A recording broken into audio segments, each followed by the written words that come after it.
पर आ सके। तो भारतीय वायुसेना का C-17 ग्लोब मास्टर गाजियाबाद के हिंडन एयरबेस से रोमानिया के लिए रवाना हो गया।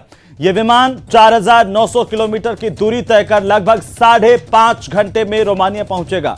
भारत सरकार ने भी इस विमान को इसलिए इस्तेमाल करने का फैसला किया है ताकि बड़ी संख्या में स्टूडेंट्स घर वापस आ सकें।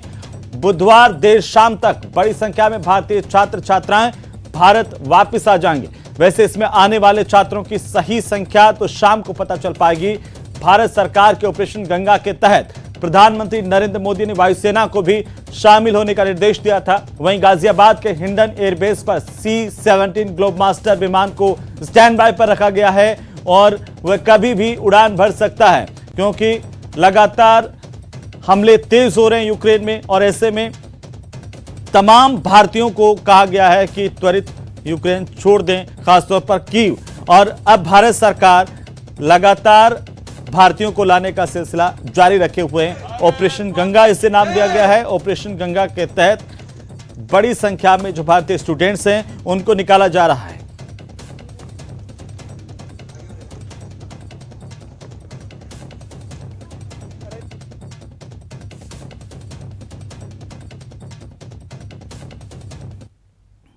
तो यूक्रेन संकट के बीच कई छात्र छात्राएं यूक्रेन से दिल्ली पहुंचे हैं, जिनमें से 12 स्टूडेंट्स राजस्थान के रहने वाले हैं। इन छात्र छात्राओं को दिल्ली से उनके घर भेजने की तमाम व्यवस्थाएं राजस्थान सरकार की ओर से की गई है, जिनमें कई छात्र छात्राओं को दिल्ली से विमान के जरिए जयपुर भेजा जा रहा है। वहीं कई स्टूडेंट सड़क मार्ग से अपने घर पहुंचेंगे। राजस्थान सरकार के कई अधिकारी दिल्ली एयरपोर्ट पर मौजूद हैं और सभी स्टूडेंट्स को तमाम तरह की सुविधाएं उपलब्ध करवाई जा रही हैं, यानी कि उनके घर सलामती के साथ, आसानी के साथ पहुंचने का पूरा इंतजाम राजस्थान सरकार की ओर से किया हुआ है। मुख्यमंत्री अशोक गहलोत खुद पल पल की अपडेट ले रहे हैं, यूक्रेन के हालातों पर नजर बनाए हुए हैं। इस वक्त मैं दिल्ली एयरपोर्ट पे हूं और दिल्ली एयरपोर्ट पे मैं दिखाना चाहूंगा काफी जो छात्र छात्राएं जो हैं एक साथ में, ये सभी राजस्थान मूल के रहने वाले हैं। इन छात्रों से ही बात करते हैं। सबसे पहले आपसे मैं बात करता हूं, क्या नाम है और कहाँ के रहने वाली हैं? किंजल त्रिवेदी, बांसवाड़ा से हूँ। जिस तरह से हालात थे वहां पर और उस हालात के बाद आप लोग निकल के यहाँ पे सुरक्षित पहुंचे हैं, आपकी पहली प्रतिक्रिया? सबसे पहले तो प्राइम मिनिस्टर को और इंडियन एम्बेसी को और डॉक्टर अमरीक सिंह ढिल्लन को थैंक यू बोलना चाहेंगे कि हम लोगों को सक्सेसफुली इवैक्यूएट किया, बहुत स्मूथली, बिना किसी टेंशन के।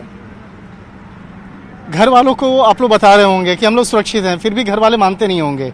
अब जब बातचीत कर रहे हैं आप लोग, आप या वीडियो कॉल से बात करते होंगे, घर वालों का रिएक्शन? अब उनको सुकून है, अब उनको अब रिलीफ मिल गया है कि अब सेफली आ गए हैं यहाँ पे। तो क्या नाम है आपका?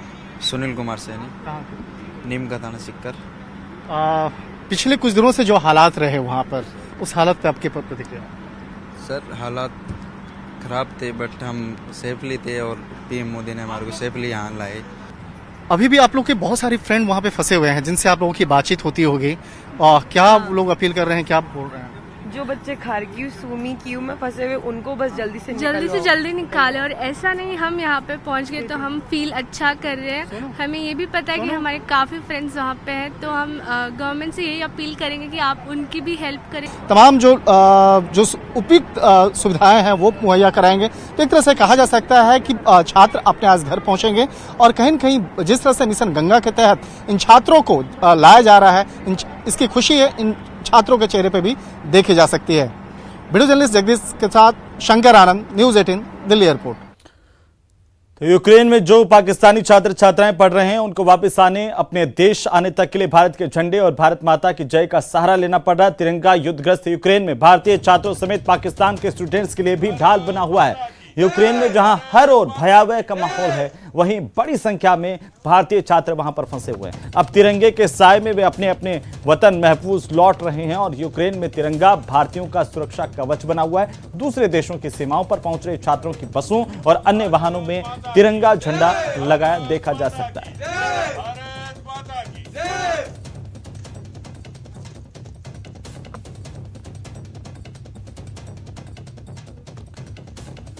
तीन अलग अलग तस्वीरें इस वक्त हम आपको दिखा रहे हैं। बीच की तस्वीर सीधी तस्वीर है जहां पर लगातार स्टूडेंट्स के घर लौटने का सिलसिला जारी है। ऑपरेशन गंगा एक तरफ जारी है और दूसरी तरफ जो है तीन अलग अलग तस्वीरें।